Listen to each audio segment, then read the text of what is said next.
एक महाभागवत अनन्य भक्त श्री चंद्रहास जी महाराज, उनके पावन चरित्र का अपने लोग श्रवण करते हैं। इससे भक्ति बहुत घनीभूत होती है। केरल देश में एक परम मेधावी सुधार्मिक नाम के राजा राज्य करते थे।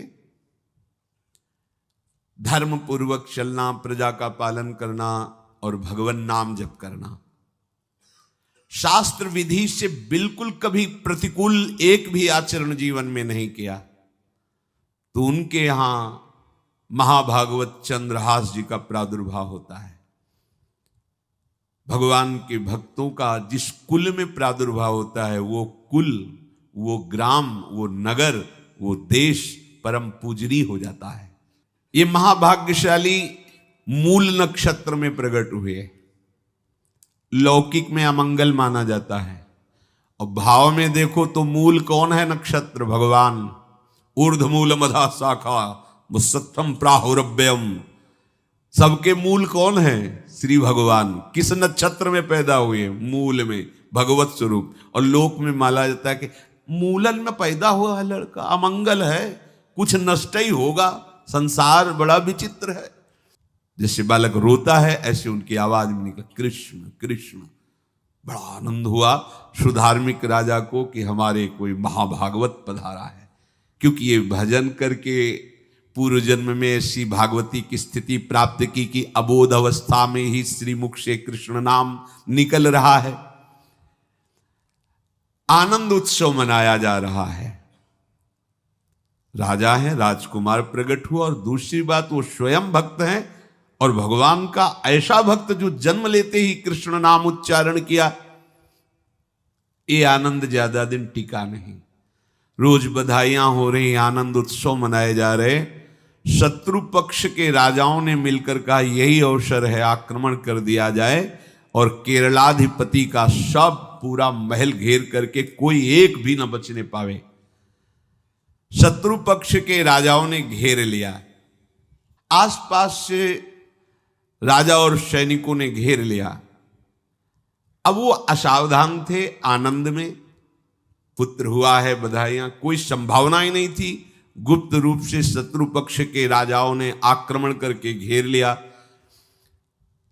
अब राजाओं की कई सेनाएं और इनकी असावधानी पूर्वक आनंदमयी वृत्ति में कोई पहले से पता हो तो तैयारी करते, तत्काल आक्रमण को रोकने का प्रयास किया पर असफल रहे।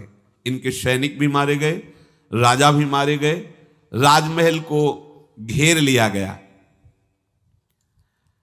कोई भी एक भी बच के न जाने पावे। तो राजमाता जिनसे चंद्रहास जी का प्रादुर्भाव हुआ था, उन्होंने धाय मां को कहा कि मेरे पुत्र को बचाने में तुम समर्थ हो, मेरे तो प्राण नहीं बचेंगे, अगर ये लोग नहीं मारते तो मैं अपने पति के शव के साथ सती हो जाऊंगी। पहले ऐसी धार्मिक निष्ठा माताओं बहनों में होती थी कि धाय मां ने विचार किया कैसे बचा सकती हूं, आसपास तो सब सैनिक घेरे हुए हैं। तत्काल उसने विचार किया कि अगर हम इनको राजकुमार की तरह ले जाती है तो हमें भी मारा जाएगा और इनको भी मारा जाएगा। देखो कितनी विपत्ति जन्म लेते हैं। कोई प्रश्न कर सकता है कि महाभागवत जिनके घर में प्रकट हो तो वहां धन वैभव सुख संपत्ति बढ़नी चाहिए, यहां तो जन्म से ही जैसे वहां माता पधार गई, ये क्या है? तो श्री भगवान स्वयं कह रहे हैं यस्य तुष्टो रहम पार्थ वित्तम तस्य हराम्यहम करोमि बंधु विच्छेदम सच कष्टेन जीवति। हे अर्जुन, मैं जिस पर बहुत प्रसन्न होता हूं, आप अपने ऊपर भगवान को बहुत प्रसन्न करना चाहते हैं, बहुत प्रसन्न करने में ये है, देख लो। कह रहे जिस पर मैं बहुत प्रसन्न होता हूं सबसे पहले उसका ऐश्वर्य नष्ट करता हूं। फिर क्या करता हूं? फिर बंधु बांधवों का, फिर क्या करता हूं? असाध्य रोग उसके शरीर में। बोले महाराज ये तुम प्रसन्न हुए हो कि पूरे के पूरे नाराज हो गए हो? बोले यही मेरी प्रसन्नता है। क्या? माया का नाश। अब एकमात्र भरोसा केवल भगवान का, दूसरा कोई नहीं। ये सबको पसंद नहीं आएगा। सब तो उस भगवान की भक्ति चाहते हैं कि अगरबत्ती धूप बत्ती तन मन धन सब तेरा, स्वामी क्या लागे मेरा। पर अंदर से कह रहे सब तन मन धन सब मेरा, क्या लागे तेरा। ऐसे तो चलेगी भक्ति। लेकिन कई बार सत्संग में पीछे धाम में कहा था कि भगवान को रिझाकर लोक मांगोगे तो चैन से रह लोगे, और अगर उनसे प्यार करने की बात मन में ठानी कि बस मुझे केवल आपकी आंखों में आंखों को मिला करके जीवन व्यतीत करना है, मुझे और कुछ नहीं चाहिए, तो फिर लाडले आपको दुशरिहा का कोई आश्रय रहने नहीं देंगे। ध्यान रखना, जितने दुशरिहा होंगे तो ये बर्दाश्त हो तो कदम आगे बढ़ावे। बहुत प्रसन्न हो जाओ ठाकुर हम पे तो कह रहे यस्य तुष्टो हरम पार्थ वित्तम तस्य हराम में हम करोमि बंधु विच्छेदम सच कष्टेन जीवती। जितनी श्वासें रहेंगी भयंकर कष्ट मैं उसको व्यतीत करने के लिए दूंगा। ये दंड नहीं है, ये पुरस्कार है। अनंत जन्मों का हिसाब बराबर करके कहीं इसकी वृत्ति मेरे से हट न जाए, ऐसे घेरे में डाल के अखंड चिंतन करवा के सजयति जयति जग उच्चरे। जाको करत श्याम सहाई प्रथम वर्णो कृपा क्रम हो विषय मूल गवाई। कुल कुटुंब बल वित्त हीनो दीन के दुखदाई। आपने को करजु लीनो आप ही अपनाई। कह रहे अब मैं वर्णन करता हूं श्याम सुंदर जिस पर कृपा करते हैं उस पर कैसा बर्ताव करते हैं। बोले सबसे पहले उसके विषय भोगों का नाश कर देते हैं, फिर दूसरी कृपा कोई परिवार का कोई मित्र कोई रिश्ते नातेदार उसकी तरफ देखेगा भी नहीं, फिर ऐसा दुख प्रदान करते हैं कि केवल एक भरोसा रह जाता है, एक भरोसो एक बल एक आस विश्वास, बस नाथ आपके सिवा अब हमारा कोई नहीं। बस वहीं से जो चमत्कार प्रकट होता है, त्रिभुवन में कोई उसकी समानता नहीं कर सकता जिस पर ठाकुर की कृपा है। पर इस कृपा को हजम करने के लिए इसीलिए संत संग किया जाता है कि पहले से वो तैयार कर देते हैं। जैसे आर्मी की ट्रेनिंग होती है ना, ट्रेनिंग के बाद भी बॉर्डर में लगाया जाता है, ऐसे ही संतजन ये ट्रेनिंग देते हैं। अब जो टिके तो टिके, नहीं तो घर बैठे जाके, और अगर टिक गया तो गुरु मेहरबान तो चेला पहलवान, भगवान भी परास्त नहीं कर सकते। उसमें ऐसी सामर्थ्य आ जाती है कि हर प्रभु के द्वारा दिए गए विधान को हंस करके स्वीकार कर लेता है, और ऐसा नहीं कि उसको कष्ट होता है। ये लोक भाषा में भगवान कह रहे हैं सच कष्टेन जीविता, नहीं तो जिस चिदानंद में वो सुख भोगता है वो ब्रह्मा को भी नहीं प्राप्त है जो भक्त को प्राप्त होता है। भक्त का वैभव दिव्य होता है, चिदानंदमय होता है। ये तो पापियों के पास भी वैभव है, रुपया पैसा कुटुंब परिवार। भगवान के दास के पास जो वैभव होता है वो अचिंत्य है, तुम चिंतन भी नहीं कर सकते, ऐसा वैभव होता है। धाय माने सेविका का रूप तत्काल लिया, जिससे पोछा झाड़ू लगाने वाले, और कुछ दोने पत्तल डाले, उनके नीचे चंद्रहास जी को डाला, ऊपर से करके इसे माथे पे रख के निकली। सैनिकों ने पूछा इसमें क्या है, तुम उनका राजघराने के दोने पत्ते जूठे दिखा। ऐसे नीचे किया तो देखा सब ऊपर जूठन पड़ा। हाँ चल निकल जल्दी, भाग यहां से निकल। बस वो भागी, बचा ले गई। वो कुंतलपुर पहुंची और वहां के जो मंत्री दृष्ट बुद्धि थे उनसे प्रार्थना की कि मैं सेवा कला में बड़ी प्रवीण हूं और ये मेरा पुत्र है, अगर आपकी कृपा हो जाए तो कुछ समय के लिए हम आपकी सेवा में, महल सेवा में रहेंगी और हमारे पुत्र का पालन पोषण हो जाएगा। उनकी परीक्षा ली गई तो राजघराने की सेविका थी, परम प्रवीण थी, पर उन्होंने ये परिचय नहीं बताया। विधि विधान से राज्य की सेवा में प्रवीण दासी पाकर उसको अच्छा लगा, ठीक है आप रह सकती है। अभी चंद्रहास जी 3 वर्ष के ही थे कि धायमा पधार गई और ये हर समय कृष्ण कृष्ण कृष्ण कृष्ण कृष्ण नाम इनके चलता रहता था। अब जो उनका दुलार करने वाली थी धायमा, वो भी पधार गई तो कौन उनकी तरफ देखे। पर बहुत ही गौर वर्ण, बड़े ही सुंदर, अब वो गलियों में भटकने, निकाल दिया महल से जब धाय माँ मर गई, क्योंकि धाय माँ की सेवा कारण उनको रखा गया था। 3 वर्ष के बालक गलियों में, तो कोई भी माँ देखती उनको तो कोई उनको वस्त्र पहना देती, कोई भोजन करा देती। ऐसे ही भगवान के भक्तों की बड़ी विचित्र लीला होती है। यहां चंद्रहास जी को जो भी माता बहन देखती कुंतलपुर के गलियों में, तो कोई वस्त्र, कोई स्नान करवा देती, कोई काजल लगाती, कोई भोजन पवा देती। परमहंसों जैसा जीवन कट रहा है। कृष्ण कृष्ण कृष्ण कृष्ण। 14 भुवनों में जिनकी अव्याहत गति है, जो सबको देखते रहते हैं, श्री देवर्षि नारद जी। ये कृष्ण कृष्ण बोलता है बालक, और इसका हरि के सिवा कोई नहीं। तो एक दिन एकांत में बैठे हुए थे बालक चंद्रहास जी, नारद जी पधारे हैं, भाई जी से मिले हैं। स्वप्न में कितने महापुरुष मिलते हैं जो भजन ठीक से करते हैं, ये बड़े बड़े महापुरुष आकर के उपदेश करते हैं। ये त्रिकाल सत्य हैं, कोई ऐसा नहीं है कि ये कहानी हैं, अभी हैं। जहां आप भगवत चिंतन करेंगे तो आपको परिचय बड़े बड़े महापुरुषों का मिलने लगेगा। नारद जी आए तो देखा आंख बंद की हुई चंद्रहास जी कृष्ण कृष्ण कृष्ण कृष्ण कृष्ण ऐसा उच्चारण कर रहे। त्रिकालज्ञ सर्वज्ञ नारद जी ने देखा कि ओहो, इतना छोटा बालक और कृष्ण कृष्ण बोल रहा है। नारद जी ने स्पर्श किया दुलार करते हुए, सुनो आंख खोलो। आंख खोल के देखा श्री देवर्षि नारद जी। नारद जी ने कहा, देखो हम तुमको एक अमोघ वस्तु देते हैं, और एक छोटी सी शालिग्राम की, इतनी बड़ी शिवग्रह शालिग्राम का जो वो दिया।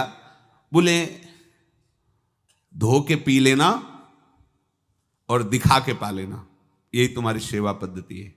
अर्थात स्नान करा दिया और जो तुम्हें मिले इनको अर्पित। तो उन्होंने विचार किया कि धोने के लिए, स्नान कराने के लिए पात्र चाहिए, भोग लगाने के लिए पात्र चाहिए। तो जैसे कोई पान की बीड़ी नहीं, तो ऐसे कपोल में शालिग्राम को रखे रहते, कोई पात्र ही नहीं, कोई सिंहासन ही नहीं, यही धुल गए। चरणामृत अंदर जा रहा, जब पाएंगे तो यही पा लेंगे, साइड में ऐसे करके फिर निकाल के धो। यहां कपोल में रखते छोटे से शालिग्राम चंद्रहास जी, और उपदेश किया भगवान के मंत्र का।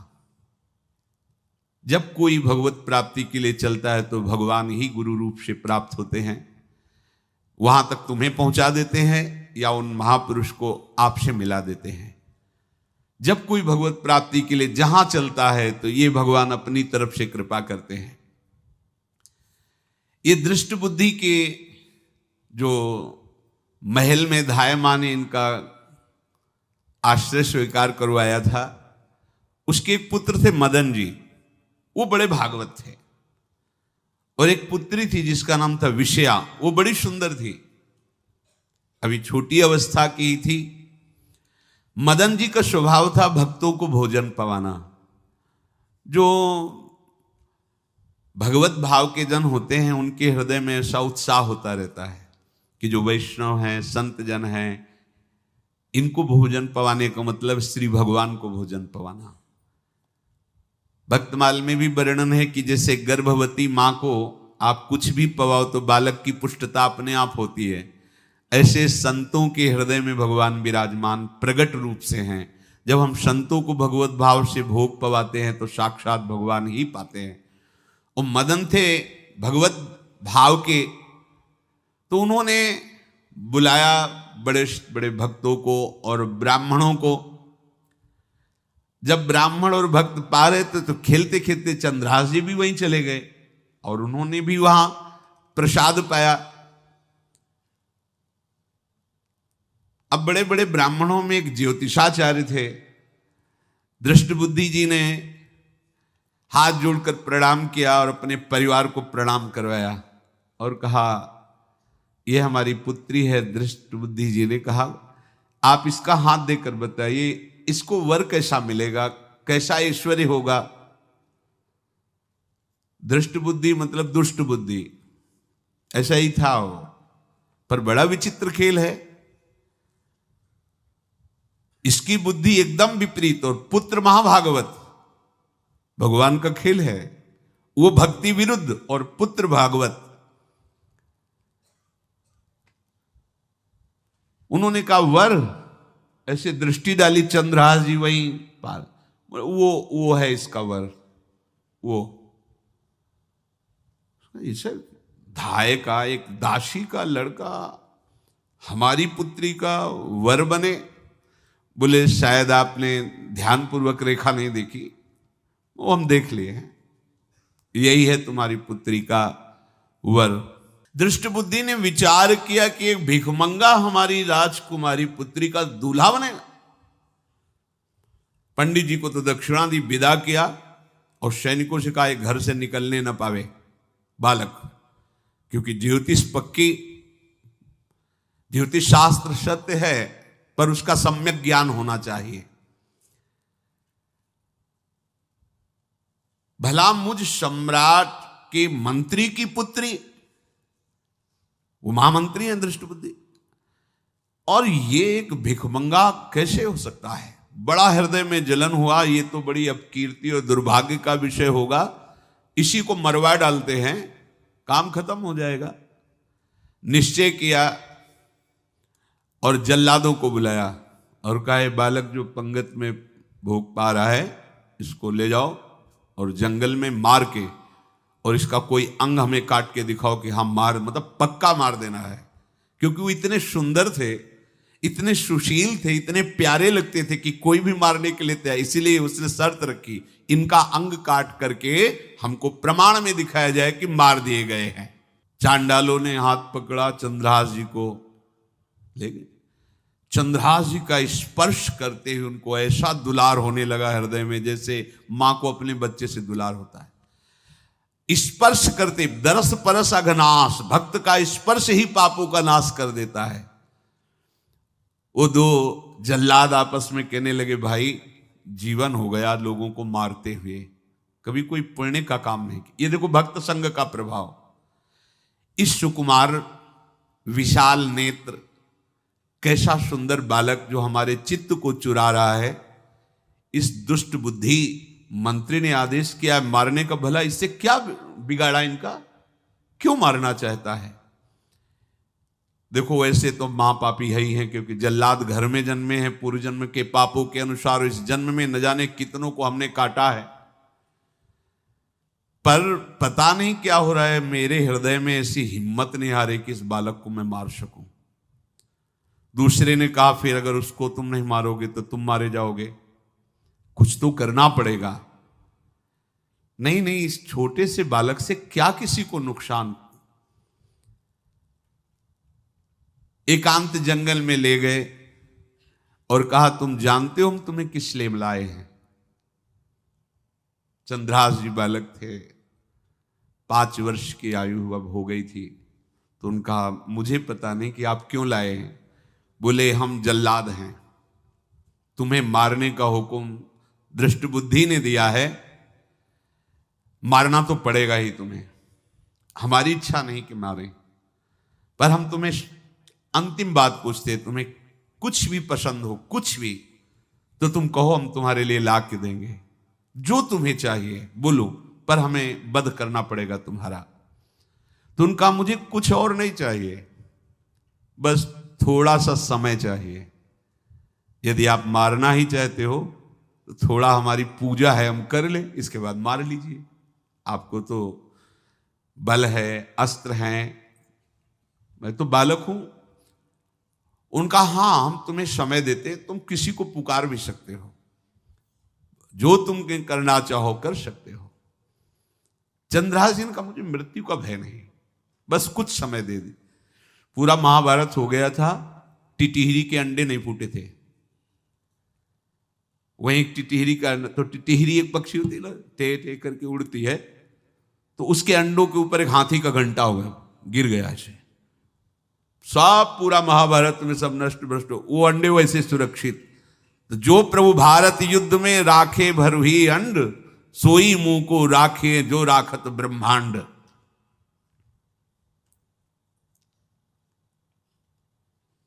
मैं तो अनाथ हूं, श्री कृष्ण के सिवा कोई मेरा है नहीं, मैं किसको पुकारूं? मेरा आश्रय तो एकमात्र वही प्रभु हैं। और निकाला शालिग्राम, यही सिंहासन है शालिग्राम का। भगवान के भक्तों की अपार महिमा है। क्या सेवा, वहां कोई पंचपात्र गंगा जल ये सब थोड़ी है, लेकर बस आंसुओं से अभिषिक्त कर रहे हैं। प्रभु मुझे तो कोई ज्ञान नहीं कि आपकी सेवा कैसे की जाती, मैं तो अपने मुख में ही आपको रखता हूं। अब मेरे जीवन का अंत होने जा रहा है, बस मैं यही प्रार्थना करता हूं कि मैं आपके ही समीप पहुंचूं, आपका ही स्मरण करूं, आपसे कभी विलग न हूं, एक भी वृत्ति आपसे कभी विलग न जाए। श्याम सुंदर मुरली मनोहर ललित त्रिभंगी ध्यान करते हुए आंख खोली और इशारा किया, काट दो मुझे। जल्लादों ने जब देखा आंसू चल रहे हैं ऐसा, वो बैठ गए अस्त्र रख के, कहने लगे, भाई तुम मुझे मार दो, भले वो दृष्ट बुद्धि मुझे, मैं इस बालक को नहीं मार पाऊंगा, मेरी हिम्मत नहीं। अब कुछ भी हो, मेरा वध हो जाए, पर मैं इस बालक को, गिरे मुरझाई दया आई कछु भाए भरे, ढरे प्रभु और मति आनंद शोभिनी है, हुती छठी आंगुरी सो काट लई दूषण हो, भूषण ही भयो जाई कहीं सांच चीनी है। जब नेत्र का इशारा हुआ कि वध कर दो, तो जो बधिक मारने के लिए आए हत्यारे थे वो आनंद से एकदम प्रफुल्लित हुए और कहा, मैं नहीं मार पाऊंगा तुम्हें। तो एक ने कहा, देखो एक उपाय मुझे दिखाई दे रहा है, इस बालक में विशेषता तो है ही, पर इसके पैरों में देखो, बाएं पैर में एक छठी अंगुली भी है, किसी किसी को होती है। गांव में तो कहते छंगू या छंगा, जिससे होता है ना गांव में, और ये छंगा मतलब 6 अंगुली के। बोले इसको अगर काट लेते हैं तो प्रमाण भी सत्य, जिसकी कसम खवाएगा मैं खा लूंगा कि ये चंद्रहास जी के है, और मैं मार दिया। और कौन इस बालक को ढूंढेगा, जंगल में छोड़ देते हैं, अपनी तो सामर्थ्य नहीं।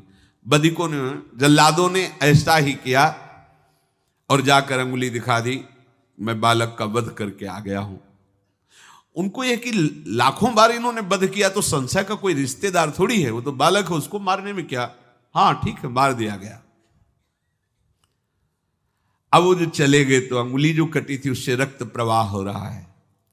कृष्ण कृष्ण जगन्नाथ वासुदेव जनार्दन, हे कृष्ण हे जगन्नाथ हे वासुदेव हे जनार्दन, ऐसे नाम उच्चारण करते हुए मूर्छित हो रहे हैं चंद्रहास जी। वो छोड़ करके जल्लाद चले गए। चंद्रहास जी भगवान का स्मरण कर रहे हैं, तो जितने जंगल के मृग हैं वो सब मंडलाकार घेर के ऐसे। एक हुमा नाम का पंछी होता है, अगर उसके पंखे की छाया पड़ जाए तो चक्रवर्ती सम्राट का वैभव प्राप्त होता है। और वो भीड़ की भीड़ पक्षी आकर चंद्रहास जी के ऊपर ऐसे घेरे हुए हैं, आसपास मृग मृगी मृग शावक सब घेरे हुए हैं। बीच में चंद्रहास जी कृष्ण गोविंद दामोदर माधव ऐसे उच्चारण कर रहे हैं। जो भगवान के चिंतन में मगन रहना अपना स्वभाव बना लेता है, तो देखो ऐसे हत्यारों के हृदय में भी दया गई, क्योंकि दया समुद्र भगवान का स्मरण जो करते हैं उनमें ऐसी महामहिम दिव्यता आ जाती है। कोई भी कितना भी निर्दयी हो, अंदर से वो भले जल रहा है द्वेष के कारण, पर कहीं ना कहीं ये द्वेष आंतरिक राग का सूचक हो। वो भी भक्त को प्यार करता है, पर भक्ति ना होने के कारण वही उसका राग द्वेष में बदल जाता है। कोई भी हो, अंदर से जब भक्त के प्रति जलन पैदा करता है तो उसमें मूल होता है भक्त की महिमा, भक्त का महत्व, पर उसे ना प्राप्त, जैसे कहते हैं कि वो अंगूर खट्टे हैं और हट नहीं प्राप्त कर पाए तो अंगूर खट्टे हैं, बकाया महत्व सब के अंदर होता है। दुष्ट से भी दुष्ट के अंदर भगवान के भक्तों का महत्व होता है, क्योंकि सबके हृदय में भगवान विराजमान है। अब चंद्रहास जी भगवत स्मरण करते हुए पक्षियों के और मृग आदि के बीच में हैं। उधर भगवान का एक विधान तैयार होता है। वह देश भूमि में रहत लघु भूप और सुख सवै एक सुत चाह भारी है। कुंतलपुर के ही अधीन एक चंदनवती नाम की राज्य नगरी थी। वहां के राजा थे, उनके पुत्र नहीं हो रहा था, तो कुंतलपुर सम्राट पद, चंदनवती राज्य राजा, जैसे प्रदेश और दिल्ली में बैठे हुए जो प्रधानमंत्री राष्ट्रपति वो बादशाह, जो दिल्ली का अधिकार वो बादशाह, और ऐसे छोटे छोटे जो राज्य हैं उनको राजा। तो ये चंदनवती के राजा कर दिया करते थे, प्रत्येक राजा को कर देना होता था, बादशाह को। इनके पुत्र था नहीं और कर देने के लिए कुंतलपुर ही जा रहे थे, तो रास्ते में देखा कि बहुत से मृग और पंछी ये घेरे हुए क्या है, तो एक कौतूहल सा कि क्या है बीच में, आसपास मंडलाकार मृग, फिर वो विहंग पक्षी जो भगवान के आश्रित है, भगवान कैसी व्यवस्था करते हैं। वो चंदनावती के राजा दौड़ करके एक कौतूहलवश, क्या है यहां, मृगी पंक्तियों के बीच में पक्षी, हुमा नाम का बड़ा पवित्र पक्षी हिमालय आदि में पाया जाता है, जिसके ऊपर इसकी छाया पड़ जाए वो ऐश्वर्यवान हो जाए। देखा बालक दिव्य तेजों में, और मूर्छावस्था में नजदीक गए तो अंगुली पूरी कटी हुई थी, तो रक्त प्रवाह, गोद में उठाया और आनंदित हो गए, हमारी पुत्रेष्टि यज्ञ सफल हुई, हमारा दान पुण्य सफल हुआ, ऐसा हमें सुंदर बालक मिला। चंद्रहास जी को लेकर के घर आए और हृदय में भगवान का बार बार कृपा प्रसाद मना रहे हैं, मुझे भगवान ने पुत्र दिया। चंद्रहास जी को लेकर आए, आनंद मंगल बधाइयां बजने लगी, बहुत सी संपत्ति न्यौछावर कर दी। 5 वर्ष के चंद्रहास जी हैं। पूछा बेटा तुम्हारे माता पिता कौन है, तो कहा श्री कृष्ण। परिवार में कौन है, श्री कृष्ण। मतलब तुम्हारा कोई नहीं है, नहीं है श्री कृष्ण। समझ गए कि भगवान ही हमें कृपा करके ऐसे महाभागवत पुत्र को दिया। और है कौन, वास्तविक कोई नहीं श्री कृष्ण के सिवा। बड़ा उत्सव मनाया और अपने राज सिंहासन का अग्रिम अधिकारी युवराज पद चंद्रहास जी को। अब तो पूरे राज्य में आनंद की वर्षा हो रही। राजा मन में विचार कर रहे हैं कि ऐसा प्रतापी भक्त हमारे यहां आया है, अब हमको किसी को कर देने की जरूरत नहीं। तो जो हर महीने वर्ष में जो बंधा हुआ कर था उन्होंने नहीं दिया। 1 बार 2 बार 3 बार जब कर नहीं पहुंचा तो सम्राट ने आदेश किया मंत्री को कि चंदनावती से कर आना बंद हो गया है। क्या बात है? यदि वो अहंकार से युक्त हो तो आक्रमण करके नष्ट करो, यदि समस्या है तो उसका सहयोग करो। बादशाह के आदेश से वहां दृष्ट बुद्धि पहुंचे तो युवराज पद पर चंद्रहास जी विराज, जिनको मारने के लिए जल्लादों के हाथ में दे दिया था। पूरे पूर्वासी ऐसा प्रभाव चंद्रहास जी का है कि सब कृष्ण भजन करते हैं, सब आनंद में मगन रहते हैं। चंद्रहास जी थोड़ा सयाने हो गए थे तो पूर्ववासियों को उपदेश देते, 1 बार हमारे राज्य में भोजन पाया जाएगा 24 घंटे में, और सबके घरों से आरती की शंखनाद घंटानाद सुनाई देना चाहिए।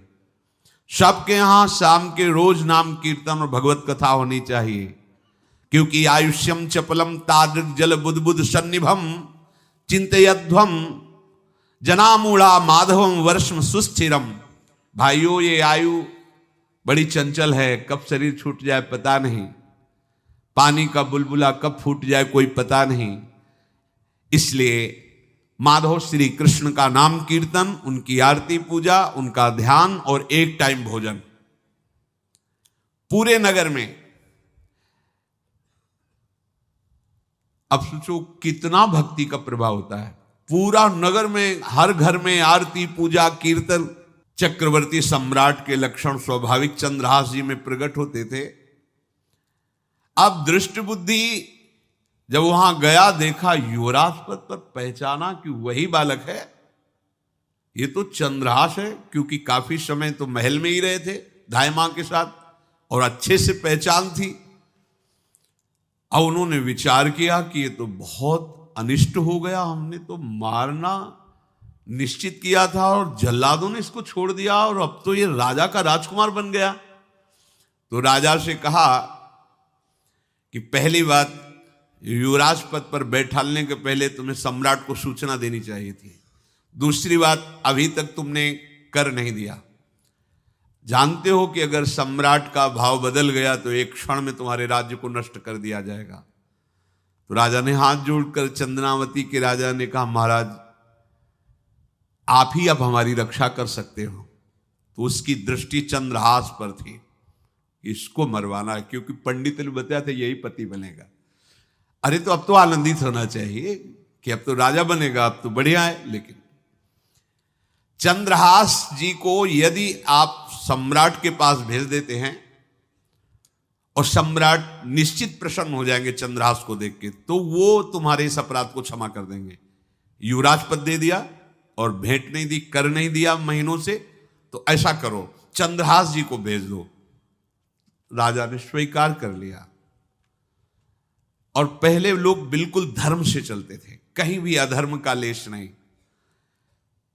एक चिट्ठी लिखी दृष्ट बुद्धि ने और चंद्रहास जी से कहा खोल के पढ़ना नहीं, मेरे पुत्र मदन को देना जाके, और मदन तुम्हें फिर आगे का कार्य सम्राट से मिलाना, माफी करवा देना, ये सब करवा देगा, पर ये चिट्ठी तुम रास्ते में खोल के नहीं देखना। और वैसे भी किसी का पत्र खोल के देखने का धर्म नहीं कहता। अगर कोई पत्र दे तो ये नहीं कि इसमें क्या लिखा है, नहीं, या तो हिम्मत नहीं है, इतनी धैर्य नहीं है तो मत लो। अगर धैर्य है तो हाथ में लेकर जहां तक पहुंचाना वहां तक पहुंचा दो, नहीं तो वो कार्य ही मत लो। ये अधर्म है कि आप बीच में उसको खोलकर पढ़े। पहले लोग बहुत धर्मात्मा होते थे, एक एक बात धर्मयुक्त होती थी। चंद्रहास जी को चिट्ठी दी, चंद्रहास जी ने पत्र को अपनी पाग में खोस लिया और कुंतलपुर के लिए चले। अब इनका किशोर अवस्था में प्रवेश हो चुका था। एक सुंदर कुंतलपुर के बाहरी रमणीय बगीचा था, वृक्ष बहुत सुंदर सुंदर, पुष्प वाटिका भी, बड़ा मनोरम लगा। घोड़ा बांध दिया वृक्ष में और पहले सरोवर का बड़ा निर्मल जल होता, जल पिया, हाथ मुंह धोया, थोड़ी देर भगवान का ध्यान करते रहे वृक्ष के नीचे और फिर लेट गए तो नींद आ गई। भगवान बड़े कृपालु हैं। जो भगवद आश्रित होता है त्रिभुवन में कोई उसका अमंगल नहीं कर सकता। अपनी सहेलियों के साथ दृष्ट बुद्धि की वही राजकुमारी जिसके साथ इनका ज्योतिषाचार्य ने कहा था यही पति होगा, वो अपनी बहुत सी समान वयस्क अवस्था की जो किशोरियां थी उनके साथ वो, और ये राजवाटिका थी, इसमें घूमने के लिए आई। तो घोड़ा देखा तो उसने कहा यहां किसी का घोड़ा कैसे आ सकता है, हमें लगता है कोई यात्री इसमें प्रवेश कर गया, उसको पता नहीं होगा कि राजवाटिका है। वो अपने सहेलियों के साथ घूमते हुए उसी वृक्ष के नीचे पहुंची। जा चंद्रहास नौ किशोर अवस्था, और जो भगवान का भजन करते हैं उनमें एक विशेष आकर्षण होता है जो साधारण आदमियों में नहीं होता। वो कैसा भी रूप हो उससे मतलब आकर्षण होता है, ऐसा लगता है इनके समीप बैठे रहे, इनको देखते रहे, इनकी बातें सुनते रहे, उनमें भगवत आकर्षण होता है। आंख मुंदी हुई शोर है, देखते ही पूर्व विधान के अनुसार उसका चित्त लुट गया। इतना सुंदर नौ किशोर अवस्था, आसपास देखा तो सखियां खेलने में लगी थी। पाग में एक चिट्ठी सी दिखाई दी तो झुक करके चुपचाप ऐसे नौ किशोर अवस्था में चंचलता भी होती है, चिट्ठी खोल करके देखा तो वैसे ही रूप माधुरी में आसक्त हो गई थी। पूर्व संस्कार से आकर्षण भी हुआ। इसने संस्कृत में लिखा था विस्मस्मयी प्रदातव्यम त्वया मदन शत्रुवे कार्या कार्यम न दृष्टव्यम कर्तव्यम खलु में प्रियम। मदन पुत्र, उनके नाम था मदन। अय मदन, बिना कुछ विचार किए इसको विष दे देना जाते ही। क्या उचित है क्या अनुचित ये तुम्हें नहीं सोचना, मेरा प्रिय करना, मेरे आदेश का पालन, जाते ही से विष दे देना। पत्र, उसने देखा वो पिताजी की बुद्धि खराब हो गई, ऐसे सुंदर नव किशोर को विष देने की बात लिख दी। अब उसे बड़ा दुख हुआ कि पहली ही दृष्टि में, अभी तो इन्होंने आंख खोल के हमें देखा ही नहीं, और इनको इस सोई हुई मुद्रा में देख करके मेरे प्राण समर्पित हो गए, मेरा चित्त समर्पित हो गया। चलो, जब मेरी सखियों के नाम पुकारे जाते, हेमलता शशिकला आदि, तो मुझे चुभता था कि मेरा नाम पिताजी ने विषया क्यों रखा है। आज सार्थक हो गया, मेरा नाम सार्थक हो गया। काजल लगाई हुई थी, एक सीख से ऐसे काजल लिया, और एक संस्कृत में आ बनता है ऐसा, ऐसे, बस ऐसे कर दो तो विषया हो गया। अब उसका अर्थ बदल गया। हे मदन, उचित अनुचित का विचार छोड़कर जाते ही इसे विषया प्रदान कर दो, ये मेरा प्रिय कार्य होगा। विषय पुत्री भगवान है, जैसी हो भवतव्यता तैसी बने सहाय, आप ना आवे आप परताई तहां ले जाए। तो ओ पत्र वही खोस दिया, और ये सुख हुआ कि तो जाएंगे भाई के पास ही ना, तो घर में ही तो जाएंगे, वहां इनकी इस प्रसन्न मुद्रा में बातचीत करते हुए मैं इनको देखूंगी। ये भगवान का विधान होता है। चंद्रहास जी उठे और पूछते हुए मंत्री के घर पहुंचे, और मदन ने जो ही कि चंदनावती से पिताजी ने इनको भेजा है, ये वहां के राजकुमार हैं, हृदय से लगाया। चंद्रहास जी ने कहा आपके पिता ने पत्र दिया है। उन्होंने पत्र पढ़ा, विषमस्मयी तो विषयास्मयी, विषय तुरंत बिना विचार किए ब्याह कर दो, दे दो, क्योंकि लिखा है प्रदातव्यम त्वया मदन, अभी इसी क्षण जहां ये पत्र मिले, उनका जो आ गया, सुबह शीघ्र शुभम शीघ्र, बुलाओ पंडित को।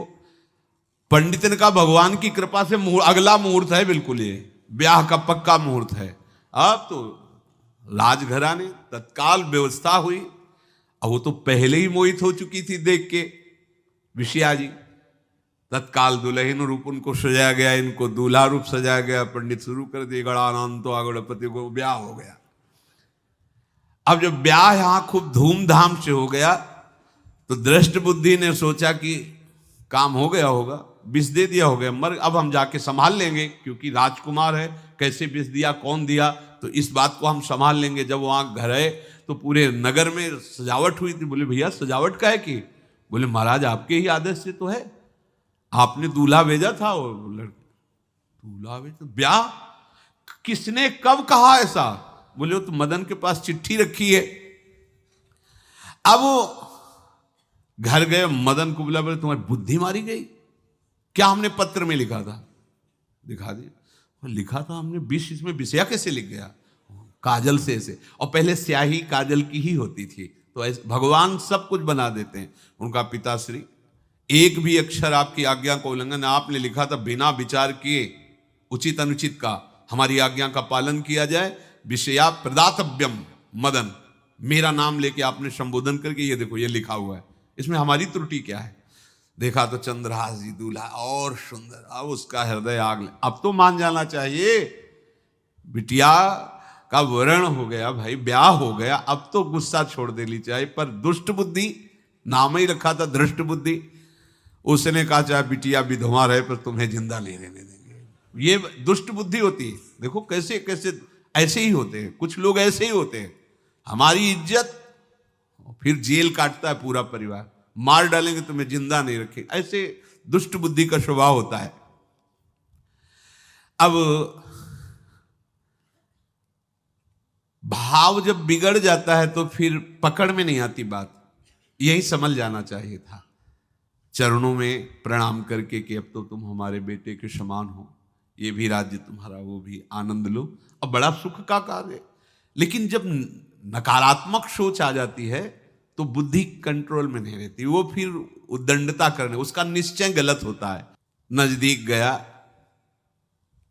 और कहा कि बहुत कृपा हुई, आप हमारे दामाद बने, पर हमारे यहाँ की एक रीति है, हमारे नगर के बाहर जो देवी हैं उसमें लड़की का वर अकेले पूजा करने जाता है।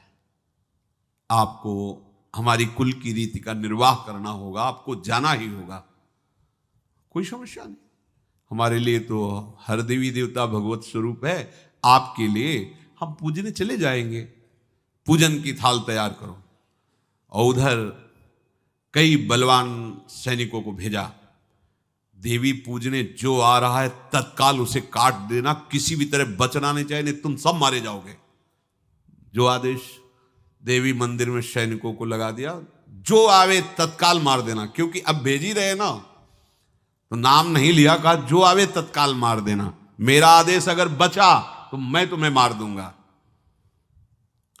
उन राज सैनिकों ने जो बधिक स्वभाव के थे पहले से वहां लग गए। बड़ा विचित्र भगवान का खेल है। वहां के चक्रवर्ती सम्राट जो थे बड़े बड़े विद्वान और ऋषियों से बातचीत कर रहे थे। उनका महाराज अब आपका राज सिंहासन पर बैठना राज्य के लिए अमंगल होगा, ऐसा समय आ रहा है। इस समय यदि चंद्रहास जी को सम्राट पद पर बैठा दिया जाएगा तो आगे अकाल नहीं पड़ेगा और बड़ा मंगल होता चला जाएगा। ये मुहूर्त आपका राज सिंहासन पर से हटने का है, तो उनका प्रजा का मंगल हो और देश का मंगल हो, इसलिए हम बिल्कुल। मदन वहीं बैठे हुए थे। सचिव ने कहा तुरंत जाओ और जो तुम्हारे बहनोई बने हुए हैं चंद्रहास जी को लाओ। तो भागे। तो जो और सैनिक, राज सैनिक थे, पूछा किधर जा रहे हो? बोले वो अपने बहनोई चंद्रहास जी। बोले वो तो देवी पूजा के लिए गए। तो घर में जाके वो सीधे आगे बढ़े, तो जा ही रहते थाल सजाकर देवी। बोले सुनो, इसी समय मुहूर्त है, आपको देवी पूजा हम कर लेंगे जाके, या हम थाल लेके वहां बैठे रहेंगे, पहले सम्राट पद का वो अभिषेक करो, फिर देवी पूजा हो जाएगी। ये तो घर की बात है, और देवी पूजा मैं करके आ रहा हूं, वो देवी पूजा के लिए और वो सम्राट पद के लिए, बीच से ही। दौरे सुख पाई जाई मगही में लियो जाए, दियो सो पठाई नृप रंग माही भीजिए।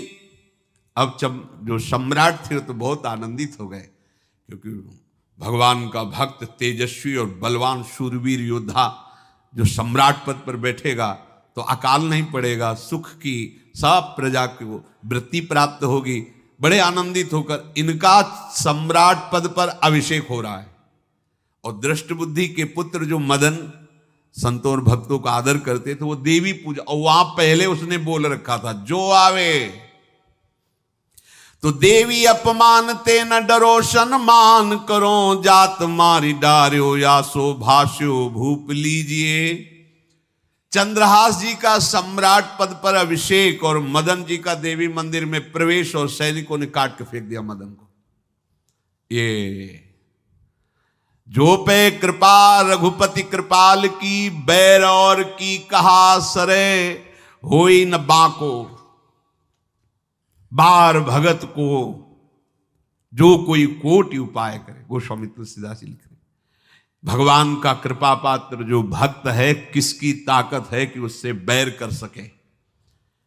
चाहे कोई त्रिभुवन में हो, भक्त का बाल बांका नहीं कर सकता, चाहे करोड़ों करोड़ों उपाय कर ले। और तके नीच जो मीच साधु की, सो पामर ते मीच मरे। वेद विदित प्रहलाद कथा सुनि, को न भगति पथ पाम धरे। अगर तुम जिस भाव से साधु को नीचा दिखाना चाहोगे, वही भाव तुम्हारा सर्वनाश कर देगा।